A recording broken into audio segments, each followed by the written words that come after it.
Fala galera, tudo bem com vocês? Eu sou o John. Eu sou a Joana. E esse é o Finalmente Residente, o podcast onde a gente discute sobre escolha da especialidade e escolhas de carreira. Exatamente, e um pouquinho mais. E tudo o resto. Tem uma reflexão ali, algum negócio. Tem uma filosofia, tem uma coisa a mais. tem um cafezinho, então aproveita aqui. Hoje, Joãozinho, a gente vai falar de uma especialidade... Joãozinho? Só minha mãe me chama de Joãozinho, cara. Desculpa, eu já te chamei de Joãozinho, Joãozito. Meu chuchu. Joãozinho. Meu chuchu. Hoje, meu chuchu e meus chuchus que estão ouvindo também, minhas chuchuas, todo mundo. A gente vai falar de uma especialidade que muito pouca gente conhece. Não sei se você teve tanto contato assim com essa especialidade ao longo da sua formação. Eu, felizmente, tive um pouco mais na residência, uma especialidade que eu admiro pra caramba. E que, às vezes, a gente tem algumas concepções erradas até. Ah, é muito laboratorial, não tem muito atendimento, é muita teoria e, na verdade, não é bem assim. Não sei se a galera já tem alguma ideia do que a gente vai falar. Mas, você tem algum chute aí, John? Não sei, eu acho que quando eu penso nessa especialidade eu lembro de aconselhamento. Legal. Tá certo? Tá certo, vamos perguntar aqui pra Voei, nossa convidada. voei. Voou. Vou chamar aqui a nossa convidada, Bianca. Vamos conversar um pouquinho sobre a sua especialidade, a genética médica. Seja bem-vinda. Obrigada, eu sou a Bianca, sou médica geneticista, recém-formada, né, há poucos meses, e vim aqui conversar um pouco com vocês. Mal, seja muito bem-vinda. Obrigada. Me conte de onde você é, onde que você se formou, conta aí pra galera. Então, eu nasci aqui em São Paulo, né, e com 4 anos eu me mudei para Curitiba. Em Curitiba eu fiz toda a minha formação, assim, em colégio, ensino médio, e fui para a faculdade, então eu estudei no colégio ensino médio no Grupo Marista, e aí na faculdade segui também, fiz a PUC. E eu me formei no meio do ano, então eu me formei em 2018, na metade do ano, e na época eu já estava fazendo mestrado. Nossa, Então, e aí foi também por lá, e aí eu tava nessa transição, aí faço doutorado, não faço, e eu já tava na área de genética, que é o que eu Com gostava. quantos anos isso? Mestrado com 23. Jesus. E a gente aqui o quê, João? Oi? Ainda bem que a gente não é prima dela, né? Eu seria uma Pois é. prima triste dela. Mas tudo bem. Meus Vamos primos continuar. fazem medicina também, são médicos também, mas eles são de têm outra mestrado área. com Mas não 23 tem o anos? mestrado com Não. 23, Então né? pronto. Ah. Então, Tudo no bem. almoço em Premiada. família... Tudo bem, tudo bem. Não sei se você já Pressão. dormiu... Como é que você dorme à noite? Você sente essa culpa? O meu cachorro.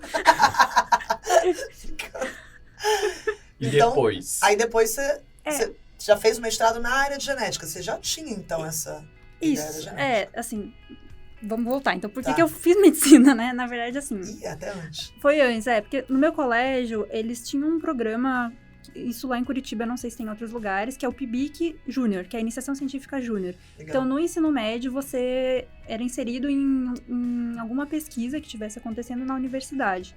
Então, no meu caso, foi na PUC, e aí eles falavam assim, escolhe 3 projetos, 3 áreas, e o professor vai ver se seleciona você. E aí eu escolhi, um era numa área, tipo, cirúrgica, eu falei, vamos ver, né, se eu gosto. E o outro era numa área de publicidade, nada a ver, Nossa. porque eu não tinha decidido ainda a medicina. E o outro era na área de genética médica. Nessa época, eu não sabia que eu queria fazer medicina. Então, na minha família tem outros médicos, mas a maioria fez radiologia. E eu achava um saco, assim. Nossa, a gente ficar vendo exame. Falei, eu sou péssima. Até hoje, eu sou a vergonha da família pra ver exame de imagem. E Ainda aí... bem que tem um monte de gente pra olhar. Exatamente, Assim, exatamente. não precisa, né? Tem pouco, né? E aí, assim, eu falei, não, eu acho que medicina eu gostei. E aí eu entrei nesse laboratório e comecei a ter contato na área de genética. Foi o meu primeiro contato, acho que eu tava no primeiro ano do ensino médio, então eu nem tinha visto ainda no colégio isso. Aham. Então, muita coisa eu comecei a aprender ali. Então, imagina, uma pessoa de 15 anos ali, com pessoas fazendo mestrado, doutorado, convivendo, e você tentando entender o que tá acontecendo. Então, eu gostei, eu falei, olha, eu acho que é isso, acho que eu vou fazer medicina pra fazer genética. Que da hora. Foi legal, assim, e aí, só que eu entrei falando, não, acho que eu só quero fazer pesquisa, e todo mundo falava, você tem cara de cientista mesmo, acho que você não vai atender paciente.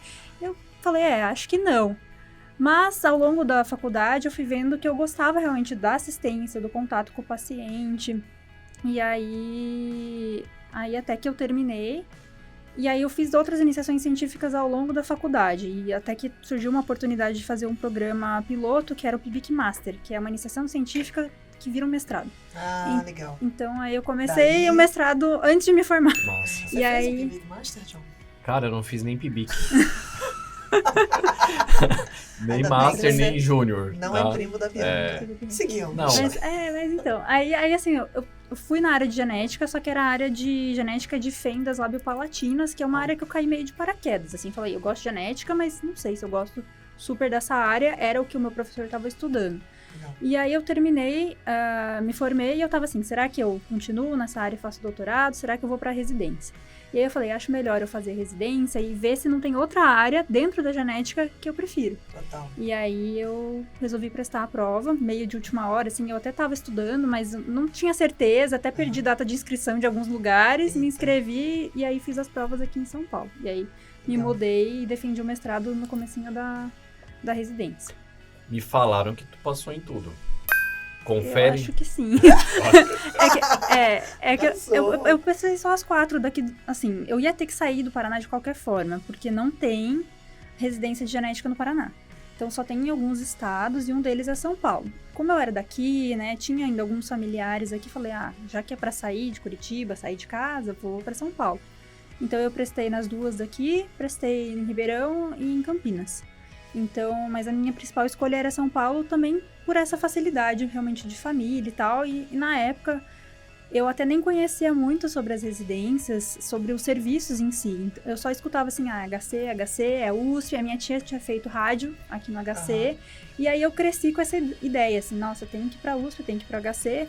Mas confesso que eu vim sem conhecer, assim, o serviço. Eu já conhecia a especialidade, já tinha tido estágios nessa área, mas eu não conhecia como que era aqui. Crianças, não façam isso em casa. Não façam isso, não. Procurem saber da especialidade Sim, dos sim, serviços. Mas sim. As É. duas daqui de São Paulo que você fala é o USP e USP o e Unifesp, Unifesp. isso. Tá. E daí Legal. tem USP Ribeirão e tem Unicamp. Essas são as 4 São as de quatro. São Paulo. primeira Isso. informação bem importante aqui do podcast, né? Então, quem está interessado em genética, procure saber muito bem em quais centros que você pode atuar, né? Pode Isso. fazer a sua residência. É. E você Eu Quer tenho falar? uma informação bem quer uma importante para informação? dar Você tem informação? sobre genética médica. Por favor, Dê. Eu estava na faculdade e a gente teve essa matéria por um semestre. E aí o que aconteceu? Eu sempre tirei boas notas até a terceira fase, que tinha genética médica. Aí a gente recebia a prova, 3. Aí eu disse, como assim 3? Eu? 3? Tá doido? Fui lá no departamento, bati lá. Professora, eu quero uma revisão de prova. Ela, entra, João. Eu já tô com vergonha Aí era, ali. cara, é que essa história é muito boa. É muito boa, vai, É por favor. triste, mas é boa. Aí eu cheguei e tal, daí eu falei, ó, essa questão aqui que você me deu 0 e valia 5, eu pensei de tal, tal e tal forma, por isso que eu coloquei assim, não sei o que lá, o que dá pra fazer? Aí ela olhou, ela riu, ela deu uma risada altíssima, e ela falou, não dá pra fazer nada, tá errado, o que eu posso fazer é tirar um pouco dessa outra aqui que tava, eu fui com 3, eu voltei com 1. Meu Deus. E foi isso. Foi ali que acabou a minha relação com a genética. Por isso que esse podcast tá aqui pra resgatar a minha visão sobre a área. Olha, eu tive um professor de cirurgia que fez algo parecido, assim, só que não foi comigo. Ele olhou para um trabalho e falou assim, mais quiser eu não posso dar. Meu Deus do céu, gente, que... Então, assim, traumas lá da graduação. E por isso que o John não flertou nada com a genética e você não flertou com a cirurgia, né, Bianca? Exatamente. Também É porque eu isso. não tenho habilidades Assim, manuais. isso aí é um bom assim. ponto. Coordenação motora geralmente é importante. Então, assim, Então, essa questão da genética veio de lá de trás. Você falou uma coisa que me interessou. Você falou que você teve algum contato ao longo da graduação com a genética. isso. Porque teve, era parte da rotina da graduação, ou você foi atrás? Como é que foi isso? Então, na minha faculdade, a gente tinha ali no pré-clínico, né, biologia celular, molecular, mais essa parte teórica mesmo, com o aham. pessoal que não era médico. E no 8º período, a gente tinha uma disciplina de genética médica. Oitavo já? No 8º, que daí era realmente focada em exames eu tô no genéticos, em terceiro. diagnósticos. Só que assim, era teórica. Ah, Era sim. pra ter tido um estágio prático, mas na época acabou não tendo. E aí, eu já, assim, eu falava, não, eu quero fazer genética, eu quero, mas não é possível que eu vou terminar a faculdade sem ter tido alguma coisa prática. Porque vai que eu chego lá e falo assim, não tem nada a ver com o que eu imaginei, Total. né? Então, aí eu consegui um estágio no Hospital Pequeno Príncipe, lá em Curitiba, que como eu rodava na pediatria lá, então eu já conhecia o serviço e tinha começado recentemente o serviço de doenças raras. E aí lá tinha um médico geneticista que atendia, e aí eu comecei a acompanhar. Eu lembro que no primeiro dia era assim, por exemplo, 7 primeiras consultas, muitas assim, pra genética isso é bastante. Sim. E todos os casos diferentes, todos os pacientes em investigação, sem diagnóstico. Eu lembro que chegou no final do dia eu tava assim, não, é isso que eu quero fazer. Agora eu tenho certeza, assim, tinha 90% de certeza, agora eu tenho mais que 100, entendeu? Que legal. E aí, então, eu acho que com isso eu falei, com certeza é o que eu vou prestar, mas é importante, acho que, se possível, não só para genética, mas para outras áreas, assim, que a gente não tem tanto contato, as pessoas tentarem buscar... O meu estágio eletivo só podia ser no 12º período, mas tem faculdades que dá para ser antes e tal. Às vezes tem alguma liga que você pode participar, para você ver se é realmente o que você tá imaginando. Então, assim, né? Justamente. Uma boa isso, façam isso em casa, inclusive, vocês têm que confirmar, principalmente se vocês não estão vivendo dentro do internato. Mas deixa eu te fazer uma pergunta. A tua impressão sobre esse estágio no Pequeno Príncipe foi positiva, a ponto de reforçar de 90 para 100. Se fosse negativa, mudaria a tua ideia com todo esse histórico?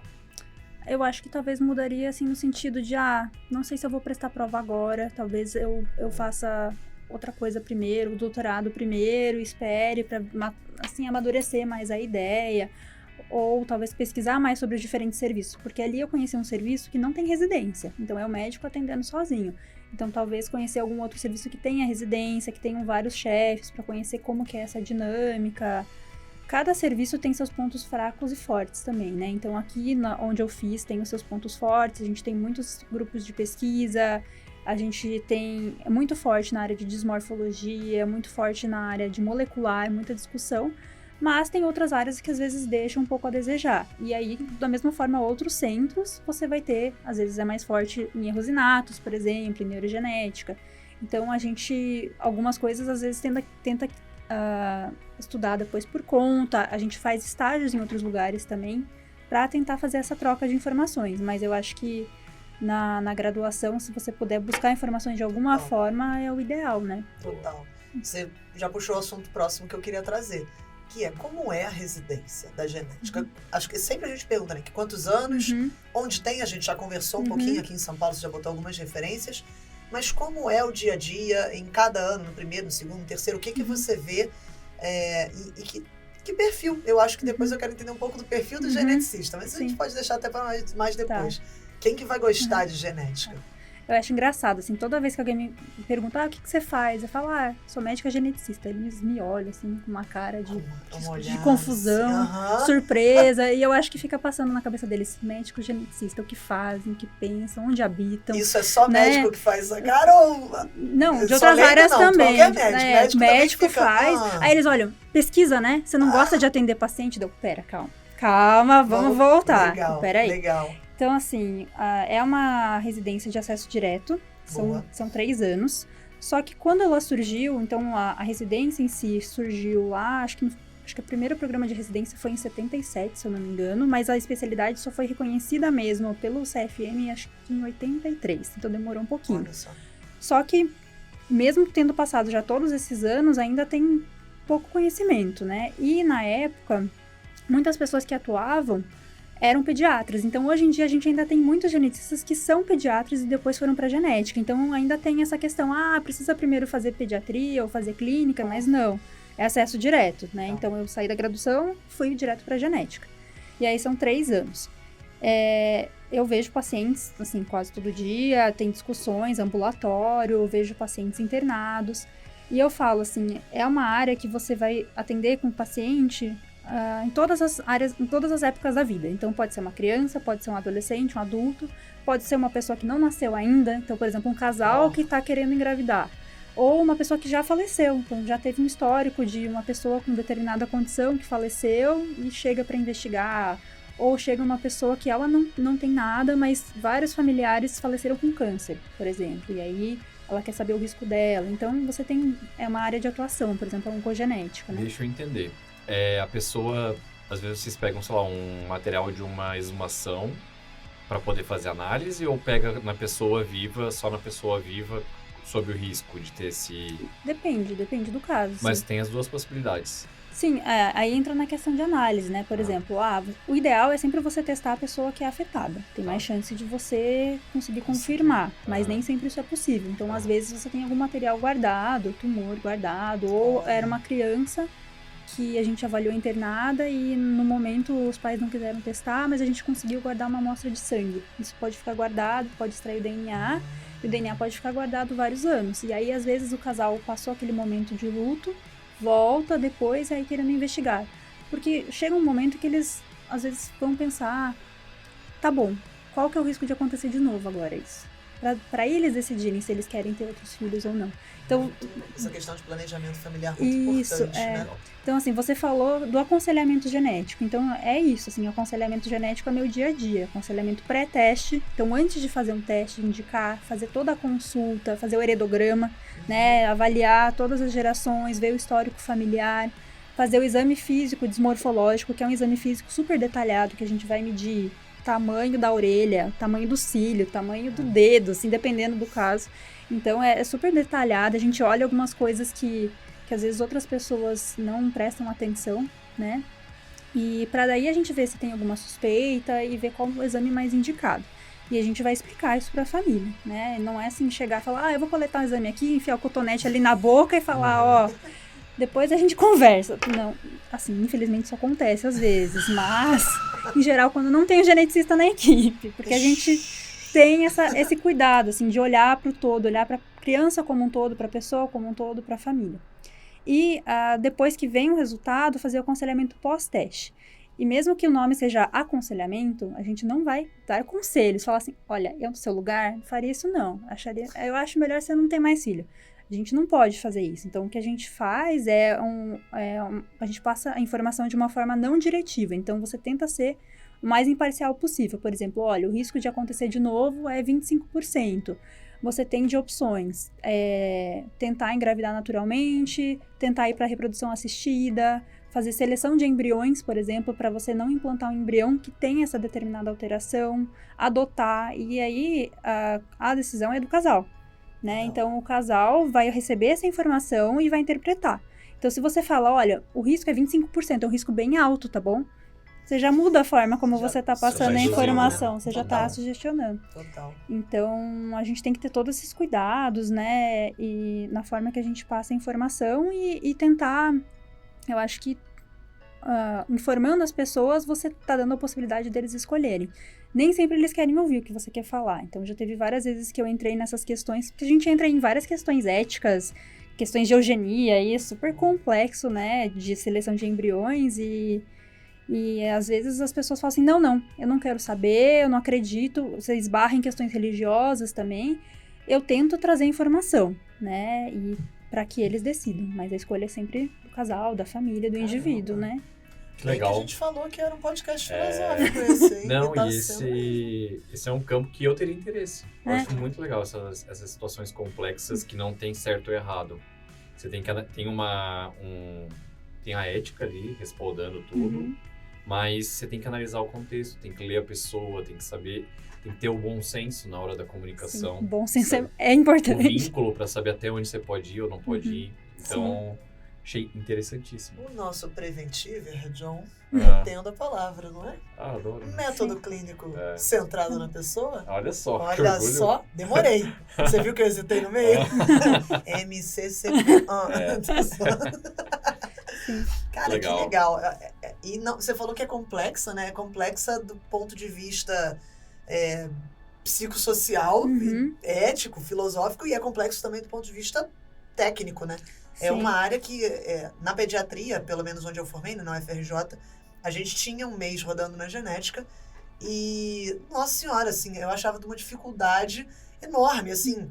Eu via que a gente acompanhava uma preceptora no staff lá, assistente, né, que aqui em São Paulo que a gente chama, e a mulher era um monstro, ela era com um dicionário ambulante, e ainda assim, às vezes chegavam umas coisas que a gente não tinha ideia do que era. E eu achava isso muito bacana do perfil, que era, cara, eu vou estudar um pouco mais, vou ver se tem algum relato de caso. Às vezes era uma doença que não existe, ou tem 3 casos no mundo inteiro. Sim. Deve ser essa. No fim, fechava. E o cara, quando fechava uma dessas, eu falava, não é possível. Não é possível, o nego tá enganando. É brincadeira, isso aqui não pode ser. É, E eu achava impressionante. então, às vezes vai meio contra o que a gente vê na graduação, né? A gente aprende assim, pensar no que é mais provável, Sim. né? Então, assim, você não vai ficar... Aquele negócio, se você escuta casco, você não vai pensar em zebra, né? Você vai pensar em cavalo. Nossa, eu ia falar exatamente isso. Então, mas assim, às vezes aqui é a zebra, É o e a sul, zebra é o tem sul, uma a gente listra tem essas colorida, frases nossas aí, entendeu? nossa. É uma Porque, zebra shining, né?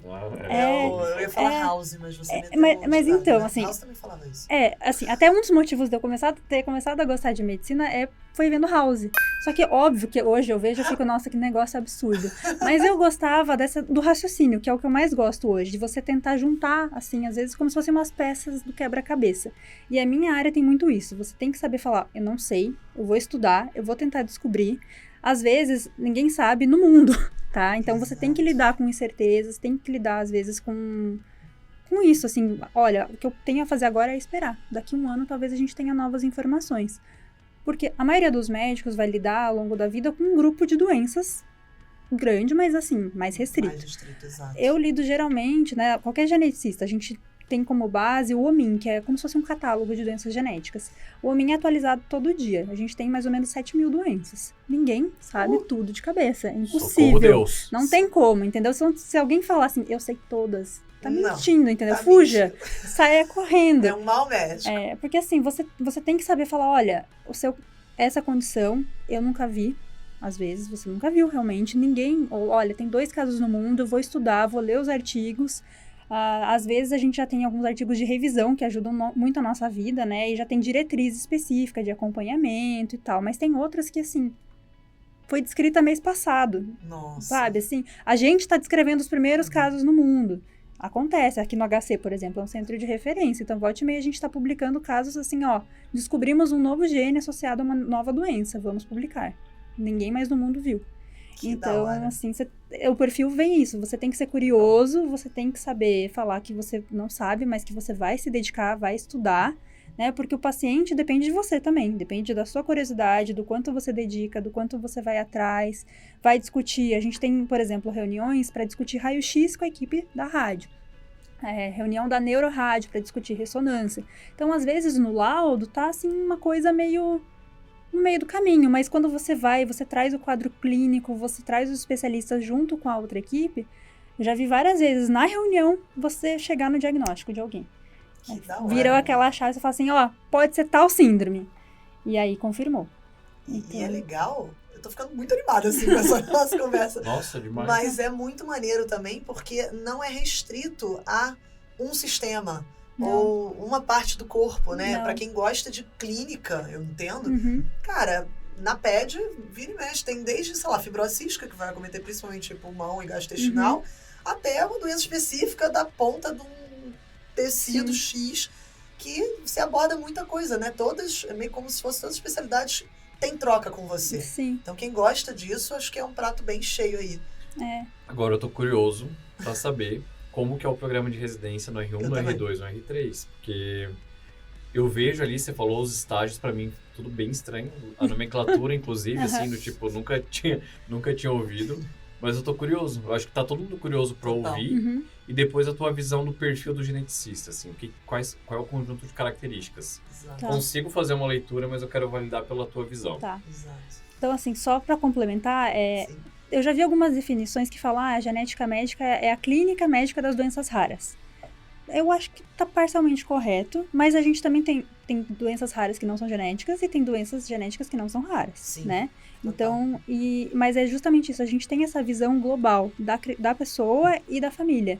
E às vezes o especialista fica tão focado só na sua área que não vê o resto. Sim. Então, por isso é legal o geneticista tanto para fazer esse raciocínio e tentar juntar tudo e tentar chegar num diagnóstico, mas também para um indivíduo que já tem um diagnóstico e fazer o segmento. Então, por exemplo, o indivíduo tem Marfan, ele passa no cardio, o cardio lembra que eu tenho que ficar avaliando a aorta e tal.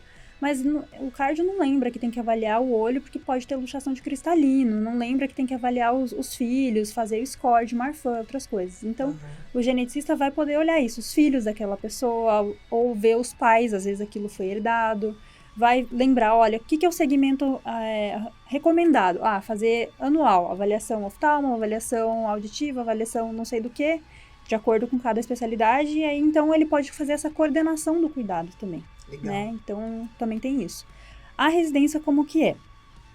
Eu acho que vai variar de acordo com cada centro. Onde eu fiz? Então, no meu R1, a gente rodava... Assim, a maior parte do tempo eu fico dentro da genética mesmo, no ambulatório do HC, que o nosso ambulatório fica no Instituto da Criança. Então, querendo ou não, apesar de não ser uma especialidade pediátrica, o que eu mais acabei vendo foram crianças.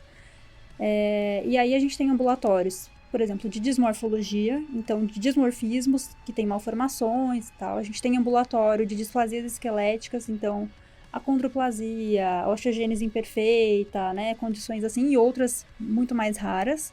A gente tem ambulatórios de triagem, então chega, por exemplo, uma primeira consulta, você não sabe o que vai chegar, você vai fazer e a gente vai avaliar o que já tem de exames, o que não tem, o que é o conjunto de achados. A gente geralmente faz fotos dos pacientes para discutir depois e rever os dismorfismos e até para comparar. Tem vezes que o dismorfismo fica mais evidente ao longo dos anos ou fica menos evidente, então a gente pode comparar. Legal. Então, assim, esses são os ambulatórios principais. Então, na minha residência, eu passei a maior parte dos 3 anos nesses ambulatórios. E a gente tem reuniões pré-clínicas para discutir os casos. Então, a gente não chega assim no ambulatório na hora e fala, eu vou pegar esse paciente aqui, você pega aquele ali. Não, a gente divide antes, discute, revisa todos os exames, revisa como que é o quadro e discute com os assistentes. Isso é legal. Tá? Muito Porque maneiro. assim, Isso é muito bom. assim, para ver, olha, será que tem alguma coisa que alguém não pensou? Será que tem alguma coisa que ficou faltando? O que é o melhor a ser feito, né? E cada serviço acho que vai ter linhas de pesquisa, então você vai ter mais contato com algumas condições que são pertinentes àquela linha de pesquisa. Então, no HC, por exemplo, eu vi muitos casos de rasopatia, síndrome de Noonan, porque é linha de pesquisa, síndrome de Williams. Mas se você for para Porto Alegre, você vai ver muito erro inato, doença neuromuscular. Então, isso é variável. E a gente tem estágios também em outras especialidades. Então, por exemplo, a gente roda na neuro, e aí vai ter os ambulatórios da neuro, enfermaria da neuropediatria. A gente roda em laboratórios, então laboratório de cariótipo, laboratório de outros exames genéticos, laboratórios até comerciais de análise de exames, né? Então, por exemplo, o médico pediu um exoma, é um exame genético. Pelo amor de Deus, não tô entendendo. Começou a falar de Noonan. Falou em síndrome de Noonan, eu John travei. travou, ele Eu ficou travei. assim, Desculpa. Noonan. Eu zerei aqui. Noonan. Não, eu lembro peço disso. desculpa, Não, porque eu não sei. Mas é bom porque pra ver se as pessoas estão entendendo, Total, porque como é meu total. dia a dia... Síndrome de Noonan é aquele N-O-O-N. Aí, Ah, pô. eu sei. Agora sim você sabe foi só um soletrar. exemplo, foi só um exemplo. Caramba, é da GO ou da pediatria? Mais pediatria. É mais pediatria. Mas podem ter Tá. adultos. Estamos E o axioma é o exame Exoma. exoma. exoma. Axioma. Também Axioma é existe um a palavra. tumor, não é? Existe. Também Não é um existe a tumor, palavra. um tumor cardíaco, axoma. Mixoma. Exoma. Meu Deus, João. Rabdomioma. Perdão. Mas axioma Perdão é a todo uma mundo que me palavra. informou. Axioma É uma palavra, mas é outro Mas não tem nem significado. a ver com medicina. Perdão, professores. Eu tenho, dentro de mim eu tenho um termômetro assim, Você quer me que calar? ele vai... O meu termômetro vai enchendo. Aí, o termômetro quer dizer assim, corto ou não corto esse episódio do podcast? Ele tá pertinho de bater o limite. Daqui a pouco eu vou falar assim, gente, pelo amor de Deus, corta isso aqui. Mas eu não vou cortar, porque eu quero que eu já Ai. passe vergonha. Eu tirei daquela prova. Será por quê? Você já fez terapia? Quê? Você já fez terapia? Já fiz, cara. Mas Ai, a meu gente Deus. tem que ter uma temporada pra isso. Pra gente Mas começar. uma temporada tratando o João. Dá pra ver que tem coisas que estão ali no seu coraçãozinho. Tá, ali. Calma. é verdade. Vamos voltar. Segundo Porque a gente ano. estava segundo ano. conversando Dos estágios. dos estágios, você poder ir para laboratório externo, que eu achei muito Isso. maneiro. Então, E aí? então isso é legal, porque a Exoma. genética, você pode desde ser o médico que avaliou o paciente e vai pedir o exame, até ser o médico que está lá no laboratório e vai ser quem vai analisar o exame. Então, você tem toda essa transição, que em geral é muito segmentado, né? Uma pessoa vê e outra pessoa analisa, assim, mas o geneticista, ele pode fazer isso. A gente roda em estágios da reprodução O que é também. o exoma? Exoma é um exame genético. Eu vou ser o porta-voz do Do telespectador. povo. O que o povo que quer não saber. sabe, Tá bom. tá? Só em função do telespectador, não é nada pessoal, isso aí é Nada. tudo que tu tá falando. Então, o exoma é um dos exames genéticos que existe, Tá. tá? Então, o exoma vem dos exons. Você lembra Tá. dos exons? A ponta do negócio lá, né? É isso, a gente tem... Então, assim, vamos lá. A gente tem o DNA, certo? Nós temos os cromossomos. Tá. A maioria das pessoas tem 46 cromossomos. Tá? E aí, Gostei. esses cromossomos... A maioria, Inclusive, né? achei Não inclusivo, todos. gostei, É. gostei da forma como você colocou. E esses cromossomos vêm metade da mãe e metade do pai, tá? Boa. Então, geralmente, 23 e 23. E aí, a gente divide esses cromossomos de 1 a 22, os autossômicos, e tem o par sexual, XX ou XY, que é geralmente o que determina o sexo, né? E aí, então, nesses cromossomos, a gente tem o nosso DNA, que é a nossa informação genética. E a gente tem 3 bilhões de bases nitrogenadas, 3 bilhões de letrinhas. Desses 3 bilhões, a gente tem mais ou menos 20 mil genes, que é geralmente o que a gente fala, essa sopa de letrinhas, que o pessoal fala, é aquele gene A, B, C, D4, não sei das quantas. Então, geralmente, isso é um gene. E o gene, a gente tem regiões que são exons, introns e algumas outras regiões. O exoma, você vai sequenciar todos os exons dos genes, que isso corresponde a mais ou menos 1% do material genético, 1% daqueles 3 bilhões. Só que a maioria das doenças genéticas é causada por alterações nessas regiões, então vale a pena você sequenciar isso ao invés de sequenciar todo o genoma, que você gera muito mais dados, é muito mais custoso. Já existe hoje sequenciamento de genoma, que aí você faz também análise do DNA mitocondrial, que é o que vem das mitocôndrias, que geralmente é herdado só da mãe. Aí. Mas no exoma é o DNA nuclear e aí você analisa esse 1%. Mas para você ter uma ideia, isso lógico depende da suspeita clínica. A positividade de um teste desses é em torno de 30% a 40%. Então, você também tem que explicar isso, né? Quando você vai pedir o teste. Olha, o risco, né, a chance de positividade é 30% a 40%, então eu posso ter um resultado positivo, confirmar um diagnóstico, posso ter um resultado negativo e não confirmar o diagnóstico. Isso não significa que não é genético, significa que você não detectou por esse exame. O exame tem limitações. E você pode ter um resultado incerto, né? Uma variante de significado incerto que você precisa reavaliar ela daqui a um tempo. Quando a gente fala que o exoma é positivo, você está falando para qualquer doença? Ou você... Em média, é 30% a 40%. Se você tem, por exemplo, suspeita de osteogênese imperfeita, doença dos ossos de vidro, né? A pessoa tem várias fraturas, o raio-x é super compatível, aí essa positividade vai para uns 90% para mais. Vai depender da Isso, probabilidade pré-teste, né? isso, Preventiva. isso. Razão de verossimilhança, né? Deu para entender? Deu. E aí ele é feito Foi de ótimo, saliva, de extremamente didático, sangue, inclusive. de diferentes tecidos. Você pode fazer até de biópsia de pele, você pode fazer a extração do DNA Que e maneiro. fazer. Mas É em bom. geral é saliva e sangue. Muito bom. O John tá encantado. O John tá Eu descobrindo tô, real. uma Tá abrindo o outra, universo. um outro Eu tô mundo. vendo muito valor pra quem tá ouvindo. Nunca Também tô, não tava... também tô. Igual você, que não tinha ideia do que se É. tratava, né? E aí, só para complementar aqui, axioma é um conceito filosófico. É uma premissa considerada necessariamente evidente e verdadeira, porém ela mesma indemonstrável. Ou seja, é um postulado ou uma sentença ou proposição que não é provada, mas é considerada óbvia. Foi, John? Foi.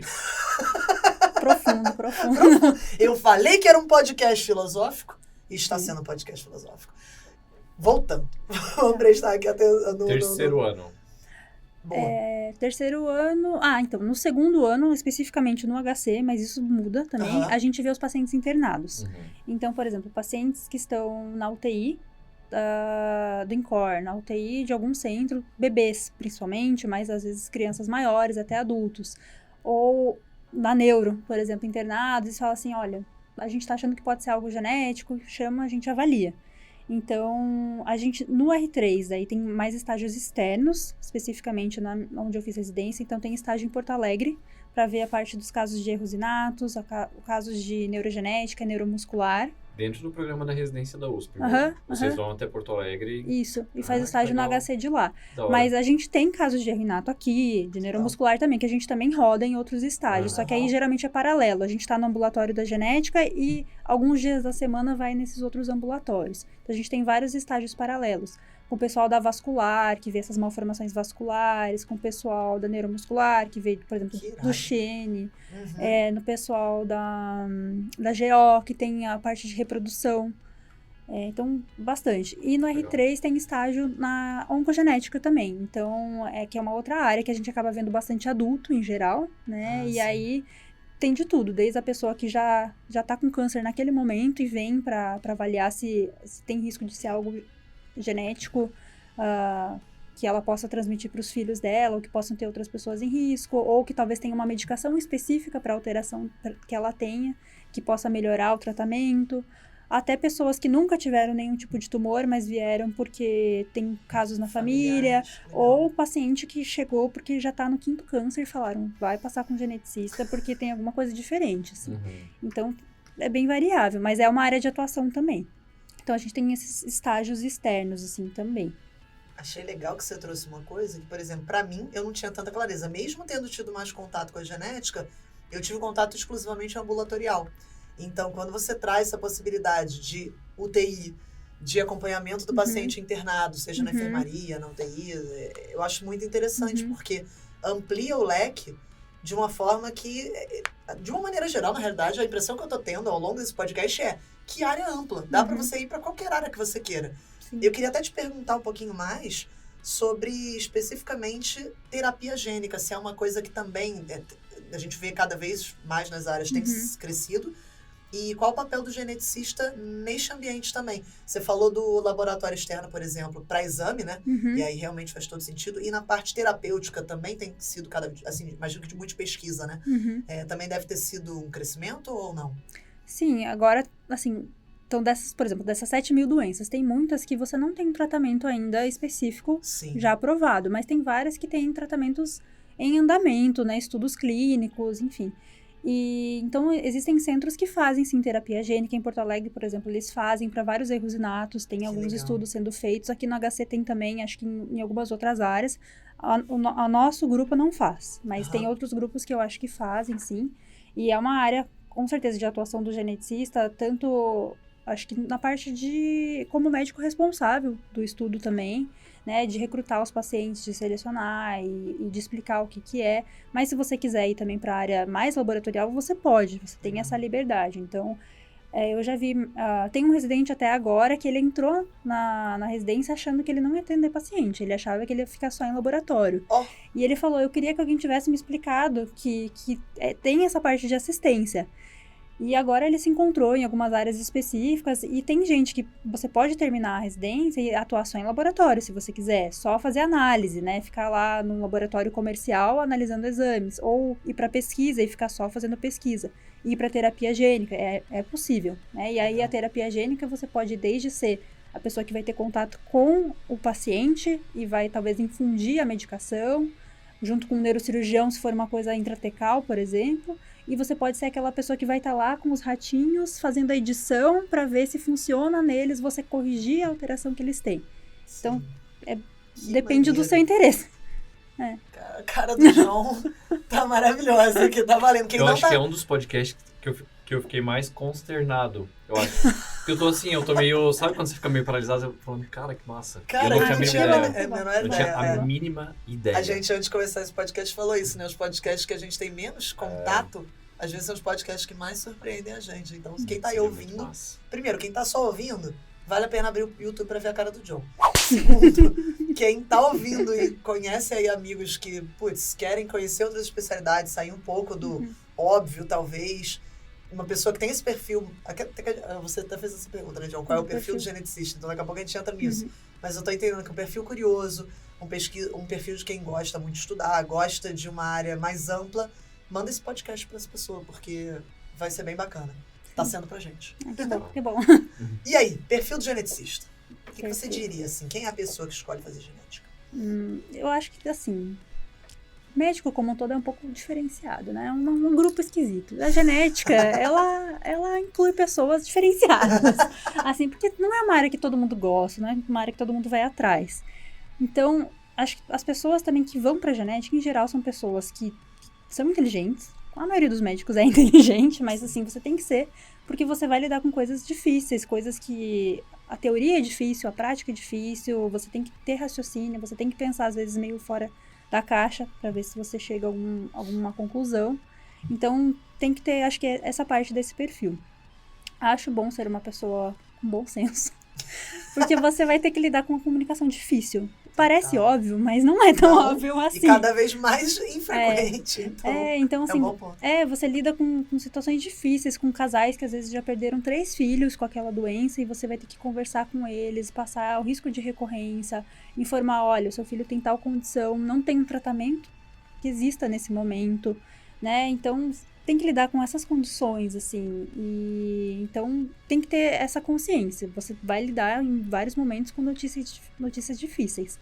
Então, a gente tem uma relação, até um dos estágios eu até esqueci de comentar, a gente passa com a equipe de cuidados paliativos pediátricos, porque vários dos nossos pacientes, eles são crônicos. Não é que ele é paliativo porque ele tá morrendo, mas é uma doença crônica, causa sofrimento, causa dor, precisa de um cuidado, alguém para coordenar esse cuidado. É um paciente que, por exemplo, tem uma regressão, ele em algum momento vai precisar começar a se alimentar por uma gastrostomia, vai ter que fazer uma tráqueo, quando que vai ser o melhor momento. Então, é legal você ter essa relação próxima com as outras áreas, e a equipe de cuidados paliativos é uma delas.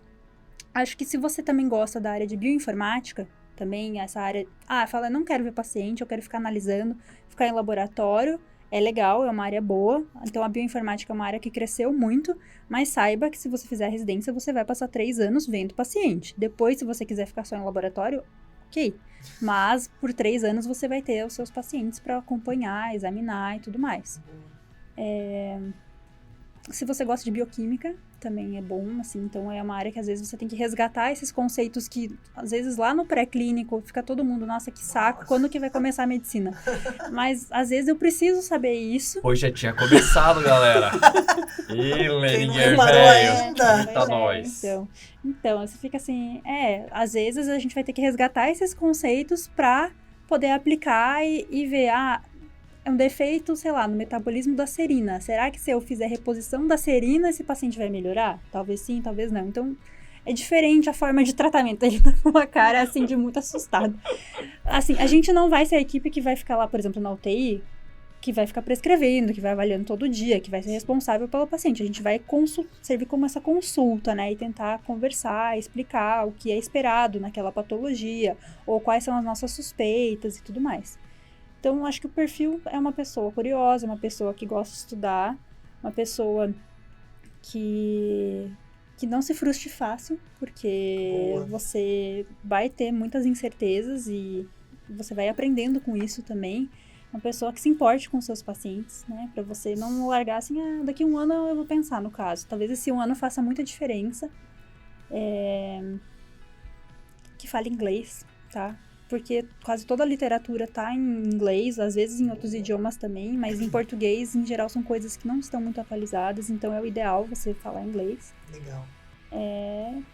Que saiba discutir, assim, com outras pessoas, com boa relação, assim, porque você vai precisar das outras especialidades, né, para te ajudarem a entender melhor o que tá acontecendo e para você poder ver, então ele tem tal coisa junto com tal coisa, junto com outra. Meu leque de possibilidades, de hipóteses diagnósticas vai ser esse. Em geral, você precisa da opinião do especialista. Então, se você não tem uma boa relação, fica difícil. Total. Então, acho que isso é o principal. Assim, não sei se tem alguma coisa a mais. Tem que ter um certo grau de humildade pra ouvir bem os outros, né? Senão fica... Não, eu tô certo. Eu acho que tem 2... Olha, eu filosofando agora. Vamos lá, vamos filosofar. Não, mas é verdade. Não, mas é verdade. Tipo, tem áreas da medicina onde você tem Medicina sempre é uma probabilidade, né? A arte da incerteza e a ciência da probabilidade. Mas tem áreas no qual a incerteza e a probabilidade, elas contam mais dentro da prática, né? E essas áreas, elas têm para mim, tem uma sedução muito maior, porque acho que é isso que valoriza o nosso intelecto, de juntar as coisas e ver os nossos leques, fechar, levantar premissas, derrubar premissas para poder fechar reforçar ou refutar uma hipótese. Então, eu acho que sim, ela lembra muito a clínica médica, só que a clínica, ela acaba tendo dentro da sua prática, pelo volume de informações, pela restrição do leque de doenças, uma maior certeza do que a gente está fazendo. E quando você está na genética, você está ali no puro da incerteza, no qual o teu papel, ele muda o jogo, sabe? Então, tua curiosidade, o teu ir atrás. Então, por isso que eu fiquei consternado, porque eu tava aqui pensando e falo, cara, brilhante, é massa. É massa. E é um universo inteiro, à parte, que é muito pouco conhecido, é muito pouco difundido no que é realmente a prática. Do tipo, de chegar tu ter feito pediatria e eu ter feito clínica, e a gente chegar tão sem informações a respeito do que é o real papel do geneticista. E eu achei Total. bizarramente brilhante. Brilhante. Adorei. Também tô curtindo Parabéns. muito. Estamos chegando aí na reta final do podcast. É. E acho que o John fez, mas não vai embora ainda não, que tá aí ouvindo ou assistindo. Porque agora, eu acho que deu uma visão bem boa do que é a residência, de quais são as possibilidades. E indo ainda um pouco além, né? Assim que você se forma, para onde geralmente costuma ser os caminhos que essa pessoa vai? O recém-formado, como é o seu caso, né? Quais são os caminhos que tinha diante de você? O que seus amigos fizeram? Pra gente dar uma clareza. E a gente sempre pergunta, a gente nem falou disso dessa vez, mas a gente sempre pergunta aqui no podcast qual mais ou menos é a faixa salarial que um residente, um médico, um geneticista recém-formado pode conseguir. De opções, assim. Então, você pode... Se você gosta da área de pesquisa, você pode seguir para uma área acadêmica. Então, vou fazer um doutorado, mestrado, doutorado. Você pode fazer como eu fiz, fazer a preceptoria, que me dá esse 1 ano para eu discutir casos, para eu ter uma equipe ali junto para ajudar quando as coisas ficam mais difíceis. Mas, ao mesmo tempo, ter esse poder para falar, a gente vai fazer isso, a gente vai fazer aquilo, discutir os casos, né? Então, é legal nesse sentido para você criando essa autonomia aos poucos, mas com uma rede de segurança. Você pode abrir seu próprio consultório, mas não é uma área que... É uma área que demora para você ter os pacientes. Porque, geralmente, ninguém procura um geneticista porque tá tudo ótimo, maravilhoso. Em geral, você vai porque alguém falou, olha, melhor vocês procurarem. Ou, eu já passei em vários médicos, ninguém descobre o que está acontecendo, falaram para passar com a genética para ver se vocês descobrem. Então, também chega com essa pressão. E aí, o consultório, em geral, é uma possibilidade, mas, às vezes, demora até os pacientes começarem a chegar, vem por muita indicação, né, colegas que indicam e tal. Você pode ir só para o laboratório, se você quiser fazer análise. Você pode ficar em centros, né, como assistente, se tiver vaga em algum centro maior, um hospital maior. Se você tem alguma área específica que você gostou mais, por exemplo, oncogenética e erros inatos, você pode fazer um fellow, um ano adicional, ou fazer um mestrado naquela área, e aí acompanhar médicos que já atuam nessa área, e aí atender só nisso, eventualmente, se você quiser. Então, oncogenética é uma área forte, assim, porque tanto genética quanto oncologia podem atender. E aí virou meio que essa sub, né, que é a oncogenética. Então, em geral, quem vai para essa área acaba ficando só nela, e aí não vê tanto o resto. Então, eu acho uma área difícil também, é muita informação, mas também é uma área que tem muito apoio dentro da indústria farmacêutica, então você tem muitas perspectivas de tratamento, né, e rastreamento e tudo mais. Então, também são algumas possibilidades. Com relação a salário, eu acho que vai depender muito, assim, do que você está fazendo, onde. Laboratórios, em geral, acho que pagam bem. Em geral, acho que eles pagam em torno de uns 150, 160 horas, vai depender do laboratório, de quantas horas você faz, há quanto tempo. Acho que ela meteu uns 150 mil por mês. Semana. Nossa, claro. Mano, errei, né? Errei. Eu estaria fazendo a entrevista lá do Havaí. 150 por mês, tá tranquilo. Não. Por hora, assim. A consulta é uma consulta que, em geral, você pode cobrar um pouco a mais do que, por exemplo, uma consulta, acho que da pediatria geral. Porque é uma consulta que vai levar mais tempo, né? Sim. Uma primeira consulta vai levar no mínimo 1h30. Então, você vai ter que analisar os exames. Você pegar os exames do seu paciente e reanalisar eles, às vezes isso demora também, mais de 1 hora, dependendo. Então, tem que pôr isso na balança.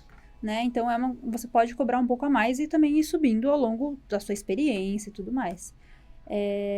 Eu também trabalho, assim, a maioria dos lugares acho que acaba contratando por PJ, né? Então, abrir a sua empresa se você quer trabalhar em laboratório, se você quer trabalhar em hospitais, acho que a maioria dos lugares acaba pedindo, né? Então, eu acabei tendo que fazer isso. Total.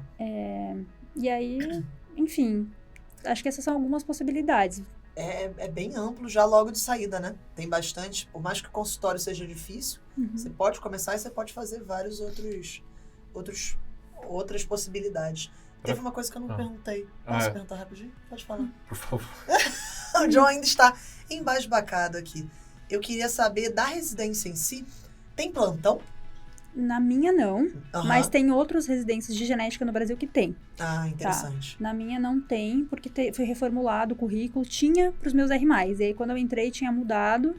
Tanto que quando eles entraram, eles passavam alguns meses na pediatria, lá no SCUT e tal. Ah, e na e era plantão da enfermaria e PED. tal. E eu Olha não só. tive isso. Entendi. Então, eu tive mais contato direto com a genética. Interessante. E tanto que tem vários residentes que fazem até plantão por fora. Daí, pra complementar a renda, dá tempo de É fazer. possível. Agora, em outras residências, eu sei que o pessoal tem mais plantão. Então, isso vai variar um pouco. É muito na parceria, assim, pegar uma mão e tal, né? Porque, uma emergência genética, não tem, né? Esse Exxon aqui, gente, Aí, Rosinatos, emergências. E Renato tem emergência é pra caramba. verdade. Sim, a gente teve Ó, um paciente toma, agora. eu tentei ser engraçadão. Paciente Foi com lá, ó, deficiência de e a vida e OTC. fala, toma, engraçadão. Adoro. Paciente com deficiência de OTC chegou com amônia acima de 2.000. Caraca. Bebezinho. Um dos pacientes mais graves que eu peguei na minha história da pediatria foi uma paciente com Renato de metabolismo de proteína. Acho que era proteína. E ela tinha uma acidose, assim, bizonha, assim, e nada resolvia. Era um bicarbonato, sei lá, 2, 4. E não ficava ali o dia todo. Aquele bicarbonato tranquilão. E a gente ficou assim, mano, eu não sei mais o que fazer.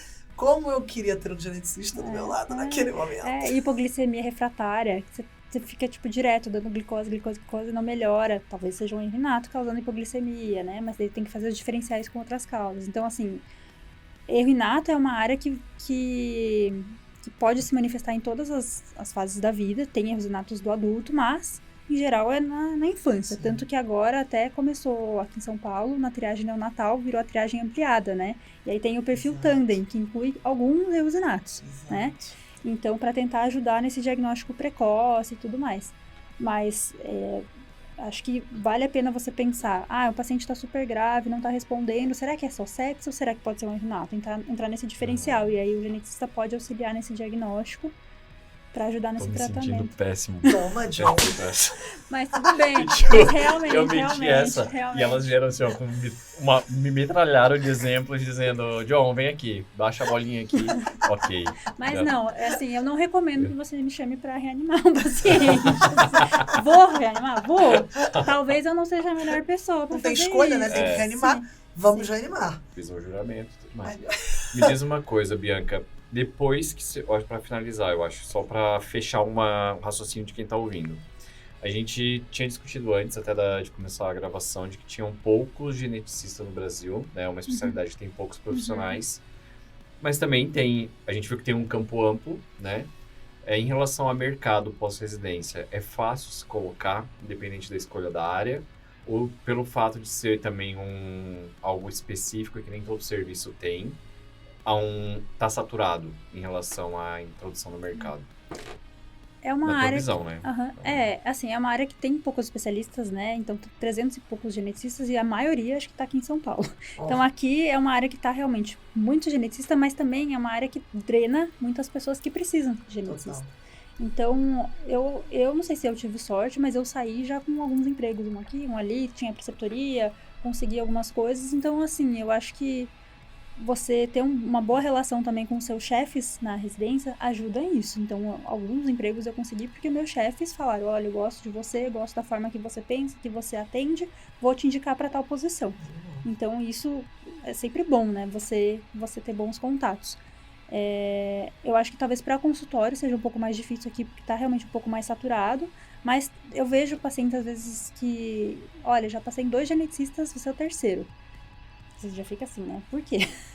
O que aconteceu? Então, às vezes aqui em São Paulo tem isso também. Então, gente que já passou em mais de um, quer ouvir uma segunda opinião, mas no interior são áreas que às vezes ficam buraco, e ninguém quer ir. Então, e tem paciente também. Então, por exemplo, no Paraná, acho que em Curitiba tem vários geneticistas que eu conheço, mas se você vai um pouco mais pro interior, ali Londrina, Maringá, acho que tem poucos atuando. Então tem espaço, acho que para mais geneticistas, não é assim, não precisa de mais, acho que precisa sim. Nordeste, tem estados que tem um geneticista pro estado todo. Nossa então, senhora. assim, tem espaço. A questão é também onde você quer morar, que tipo de paciente você quer ver. Então, a gente tem alguns residentes que eles vieram lá do Nordeste e eles querem assim, olha, eu quero sair daqui sabendo um geral, porque lá eu vou ter que atender tudo que aparecer. Então, eles têm essa demanda. Então, vai ser o dia a dia deles. Eles já sabem que vai ser esse dia a dia, ver o que chegar, eles vão ter que tentar saber como investigar, como tratar e tudo mais. Mas eu acho que tem espaço, sim, para todo mundo. Ninguém precisa brigar. A gente não quer roubar paciente de ninguém também. Então, às vezes, as especialidades têm medo de encaminhar e falar... se eu mandar pro geneticista, eles vão querer roubar o paciente da gente. E a gente não quer. A gente só quer realmente orientar. Tem geneticista que trata, tem geneticista que não trata. Depende também. É individualizado isso. E, enfim, acho que tem campo para todo mundo. Então... Bianca, Animal. adorei. Animal. Adorei. Cara, sensacional. Muito Tô bom. revigorada Essa temporada aqui. tá muito com uma legal. linha de raciocínio. Os convidados eles estão Muito num precisa. nível de análise ali, ó. Sim, da própria especialidade e da Muito. medicina como um todo. Muito Ok. acurada. Cara, sensacional. Acho que eu tô sem perguntas agora.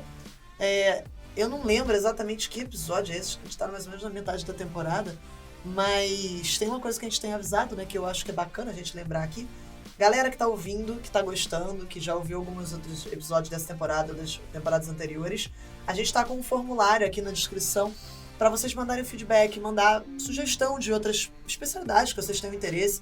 A gente agora nessa temporada tá entrando com alguns episódios aí de subespecialidade também. Desde a segunda a gente já tá, acho que desde a primeira quase, a gente já tá falando de subespecialidade.